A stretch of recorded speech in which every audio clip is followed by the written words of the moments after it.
என்டார்க் 110 விசிசி. இது உங்களுக்கு மொத்தம் 5 வேரியண்ட் வரும். இது 5 வேரியண்ட்ல என்னென்ன வரும்னா உங்களுக்கு 125 நார்மலு, அடுத்த ரேஸ் எடிஷன், அதுக்கடுத்து சூப்பர் ஸ்குவாடு, அதுக்கடுத்து எக்ஸ்பி, அதுக்கடுத்து எக்ஸ்டி மாடல் வரும். இப்போ நம்ம பார்க்க போகிற மாடல் எக்ஸ்டி.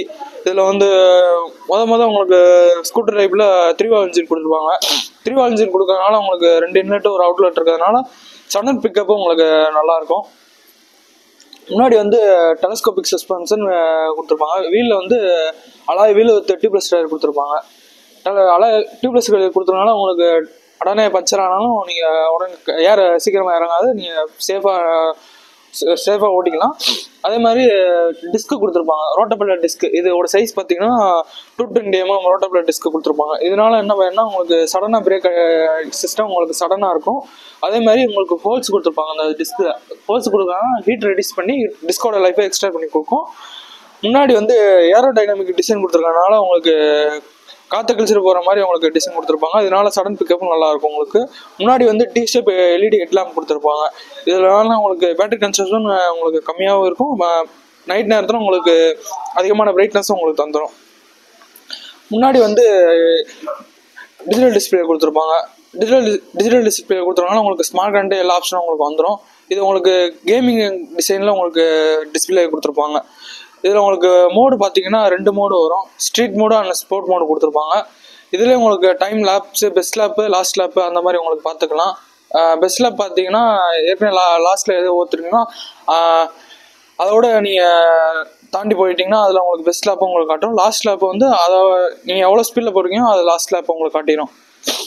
அதே மாதிரி உங்களுக்கு 0.60 km ரீச் பண்ணுறதுக்கு 15 செகண்டில் ரீச் பண்ணிடும்.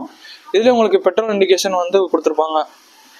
அதுக்கடுத்து ஸ்மார்ட் கரண்ட் பண்ணிட்டீங்கன்னா உங்களுக்கு ஃபோட்டோவோட வந்துடும். நீங்கள் மொபைலில் என்ன ஃபோட்டோ சேவ் பண்ணி வச்சுருக்கீங்களோ அந்த ஃபோட்டோவோட உங்களுக்கு வந்துடும். நம்பர் சேவ் பண்ணி வச்சுருந்தீங்கன்னா அந்த சேவ் பண்ண நம்பரோட உங்களுக்கு வந்துடும். இதில் இப்போ எக்ஸ்டியில் புதுசான ஃபீச்சர்ஸ் என்னென்னா உங்களுக்கு வாய்ஸ் அசிஸ்ட் கொடுத்துருப்பாங்க. சில கமெண்ட்ஸ் கொடுத்தீங்கன்னா அது வாய்ஸ் அசிஸ்ட் உங்களுக்கு ஒர்க் ஆகி உங்களுக்கு ஃபோனில் என்னென்ன பண்ணிக்கணுமோ அதெல்லாம் பண்ணிக்கலாம். உங்களுக்கு இதில் உங்களுக்கு இன்டெலிக் ஆப்ஷன் ஒன்று கொடுத்துருப்பாங்க. இன்டெலிக் ஆப்ஷன் கொடுத்துருக்கனால ஃபியூல் சேவிங் சிஸ்டம் கொடுத்துருப்பாங்க. இதனால என்ன பயன்னா சிக்னலில் அந்த மாதிரி நிற்கிறீங்க அப்படின்னா ஃபியூல் சேவ் பண்ணுறதுக்காக நீங்கள் 1 நிமிஷம் வண்டி ஆன்லேயே இருந்துச்சுன்னா ஒரு 7 செகண்டில் உங்களுக்கு இன்ஜின் கட் ஆஃப் ஆயிரும். நீங்கள் மறுபடியும் செல்ஃப் போட தேவையில்லை. மறுபடியும் நீங்கள் பிரேக் பிடிச்சிட்டு ஆக்சிலேட்டர் கொடுத்தாலே நீங்கள் ஆட்டோமேட்டிக்காக வண்டி இன்ஜின் ஸ்டார்ட் ஆயிரும். இதோட சீட் லென்த்து பார்த்தீங்கன்னா 780 mm கொடுத்துருக்கனால உங்களுக்கு 2 பேர் உட்காந்து ஃப்ரீயாக உட்காந்து போயிடலாம். உள்ள அண்டர் சீட் ஸ்டோரேஜ் பார்த்தீங்கன்னா 21 லிட்டர் கொடுத்ததுனால ஒரு ஆக்சிஸ் ஹெல்மெட் வச்சுக்கலாம். உள்ளே உங்களுக்கு மொபைல் சார்ஜ் ஃபிட்டிங்கோட வந்துடும். எமர்ஜென்சிக்கு மொபைல் சார்ஜ் போட்டுக்கலாம். உங்களுக்கு பின்னாடியே பெட்ரோல் டேங்க் வரதுனால உங்களுக்கு 5.1 கெப்பாசிட்டி கொடுத்துருப்பாங்க. 1.5 லிட்டர் ரிசர்வ் வரனால உங்களுக்கு இண்டிகேட் காமிச்சிடும். அதே மாதிரி இதில் உங்களுக்கு வீல் பேஸ் பார்த்தீங்கன்னா உங்களுக்கு 1285 கொடுத்துருக்கனால உங்களுக்கு ஸ்டெபிலிட்டியும் உங்களுக்கு பேலன்ஸ் பண்ணவும் நல்லாயிருக்கும், கட்டாச்சு போகவும் நல்லாயிருக்கும்.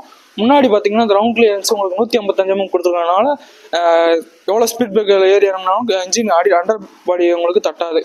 பின்னாடி பார்த்தீங்கன்னா உங்களுக்கு காயில் ஸ்ப்ரிங் சஸ்பென்ஷன் கொடுத்துருக்காங்க. இதனால பிள்ளைங்க உட்காந்துருக்காங்க சஸ்பென்ஷன் ஃப்ரீயாக இருக்கும். பின்னாடி வந்து ஸ்ட்ராங்கான கிராப் ரயில் கொடுத்துருக்காங்க. இதனால பின்னாடி உட்காந்துருக்கவங்களுக்கு சேஃப்டியாக பிடிச்சி போகிறதுக்கு உங்களுக்கு நல்லாயிருக்கும். உங்களுக்கு இதில் எக்ஸாஸ்ட் வந்து உங்களுக்கு ஸ்போர்ட்டி ஸ்டஃபி மஃப்ளர் இருக்கனால உங்களுக்கு எக்ஸ்ட்ரா சவுண்டு இருக்கும். உங்களுக்கு இதனால் ஹைவே அந்த மாதிரி போகும்போது உங்களுக்கு சவுண்டு பிக்கப் நல்லாயிருக்கும். உங்களுக்கு